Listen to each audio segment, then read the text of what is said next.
Hi, the piece I'm going to read is a prologue to The Engine of Hope, the book I'm writing about reality changers. Reality Changers is a local outfit in City Heights that helps minority kids become the first in their families to go to college. And the photos here, the credit is to the immensely talented Carlos Solorio. They're all just shots of Reality Changers kids. So, prologue, walking uphill. September's the hottest month of the year in San Diego. The Santa Anas blow in, winds off the desert that drive the temperatures into the 90s and bake the pavement under a cloudless, dry sky. When Robert Silva walked out of Abraham Lincoln High School at 4 o'clock and heaved his backpack and laptop bag onto his shoulders, the buildings in southeast San Diego had cooked all day, and the air that shimmered above the asphalt on Imperial Avenue was over 100 degrees. He walked on cracked sidewalks past the Western Auto Parts store and the tiny taquerias where the old men sat, past the defunct car wash and the family barber shop and the Bronze Beauty Salon. Southeast was a part of town that didn't make it onto postcards or tourist videos, where the murder rate was the highest in the city. Immigrant families just up from Mexico crowded into apartments with grandparents and cousins, and the cars and pickup trucks with fading paint carried license plates from Baja and Michoacan. The walk to school from school to the garage where he lived with his grandmother was over 2 miles. At the Green Cat liquor store, he'd start north on Euclid, then the long, long climb up Roswell Street.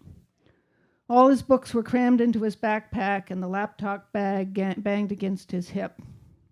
The laptop was a pain to carry, but he needed it. He figured he was hauling more than 20 pounds. He'd always been slender, and since he'd been living with his grandmother, he'd lost weight. He didn't know how much, but he thought maybe 10 pounds. His jeans barely hung on his hips, and his shirt flapped loose. His cheekbones stood out more now, and his dark eyes burned from deep under his brows. In the mirror, he looked handsome and fierce, but he'd have traded handsome and fierce for a few good meals. He'd been up since 5. He hadn't had any breakfast. Lunch was a 99-cent bag of Doritos. If he were still a freshman or sophomore, the climb would have been easy. He didn't carry much in his backpack then, just a little weed. Back then, he ditched as often as he'd gone to school. He used to say then that school was like breakfast. Sometimes you feel like it, sometimes you don't. He'd sold weed and rock, and he'd gotten into so many fights with kids and shouting matches with teachers he'd lost count of his suspensions. He'd been in Reality Changers even then, the program Chris Yanov started for kids to be the first in their families to go to college. When Chris invited him, he laid out the rules. Show up every week, keep a 3.0 GPA, commit to no drugs, no gangs, no sex. Do all that, and Yanov guaranteed he'd get into college and scholarship money as well. Robert wasn't interested. His mother made him join anyway, but he didn't go much. Chris had stuck with him, kept him in the program, even when he'd broken all the rules and pissed away so many opportunities. Dang, he'd pissed away so much. His father came from Honduras. He repaired gas pumps. His mother was from Mexico. She worked part-time at a 7-Eleven. His older sister, Carol, who was really smart, had had a baby when she was 17. And now she and her boyfriend and the baby lived with the family. Robert knew he was smart too, but he'd never worked in school. Couldn't see the point. College glimmered from an unimaginable distance. And no matter what Yanov said, Robert didn't believe he'd ever get there. Grace, his tutor at Reality Changers, kept telling him he could do it. She was harder to ignore because she was Mexican like him. Her father was a mechanic and her mother worked at Burger King, and she'd gone to Berkeley. His first 2 years in Reality Changers, he'd watched the seniors stand up and say where they'd be going. They said Berkeley and UCLA, San Diego State and Cal Poly, UC Santa Barbara, Northwestern and Virginia, Duke and Dartmouth and Harvard. He knew those guys. They were guys like him, families like his, and they were really going those places. End of his sophomore year, he'd gotten into it with his math teacher, shoved him into a bookcase. The principal filed a request for expulsion. Chris Yanov came to the hearing. Robert was amazed. He hadn't shown Chris anything but a snotty attitude, and there he was in a suit and tie, showing up to save Robert's sorry ass. Chris told the 3 hearing officers about Reality Changers that Robert had belonged for 2 years and that 100% of Reality Changers kids who stayed in school went on to college. They let him stay. He turned things around, transferred to Lincoln. New school, new start. No more smoking weed, no more selling rock. He hauled home his books every day, studied every night, and every Tuesday he went to Reality Changers and worked with Grace. Junior year, he finished the fall semester with a 4.0. Then his mother was diagnosed with stage 4 breast cancer. Doctors gave her a 30% chance of survival. And she found out she was pregnant. His father started drinking a lot and staying out late most nights. Robert would hear him stumble in at 3 or 4 in the morning. His mother lay on the couch, exhausted from chemo.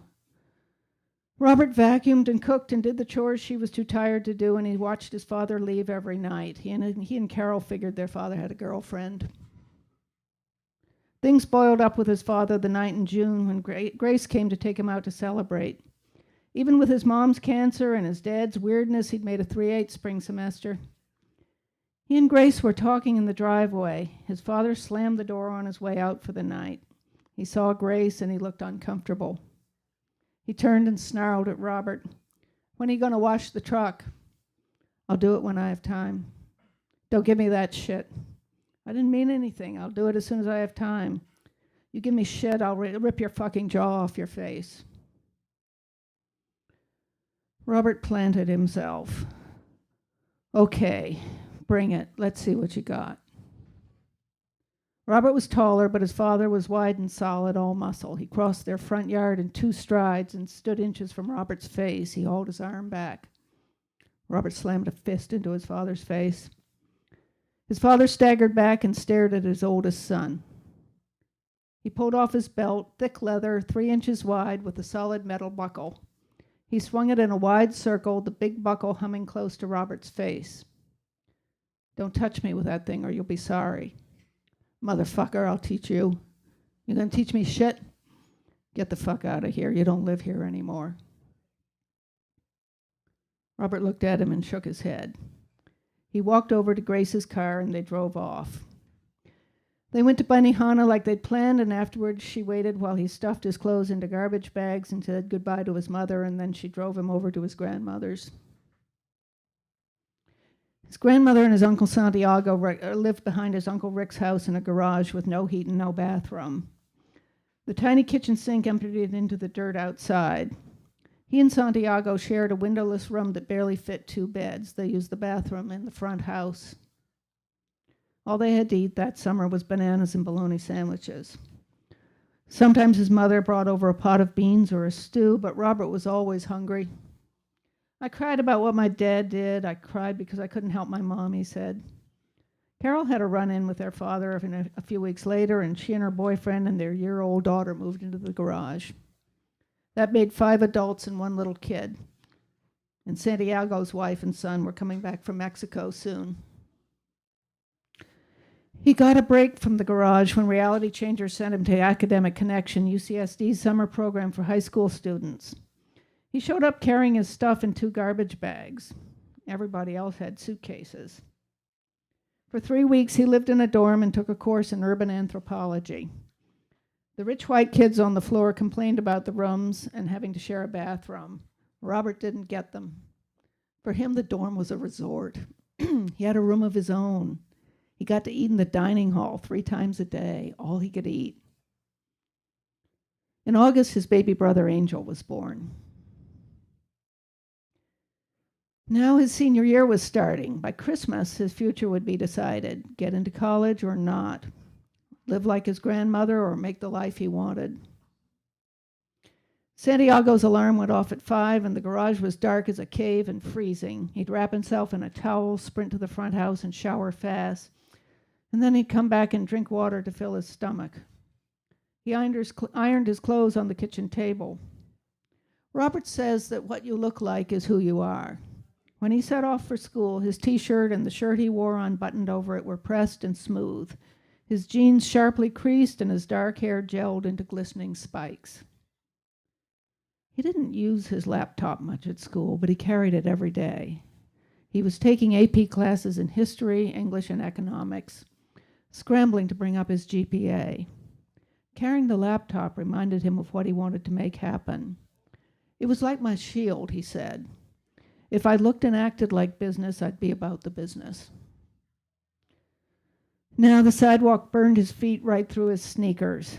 All there'd be at home was bananas, a little bologna if he got lucky. He missed his mother, worried about her.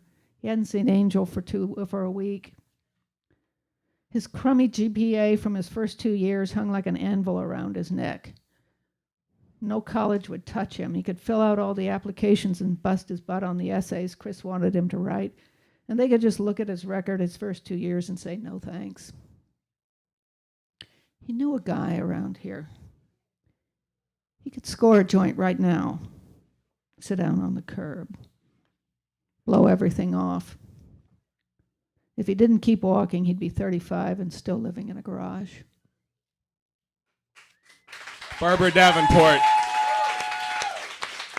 Hey, it's getting crowded in the back. You new people, please, we got plenty of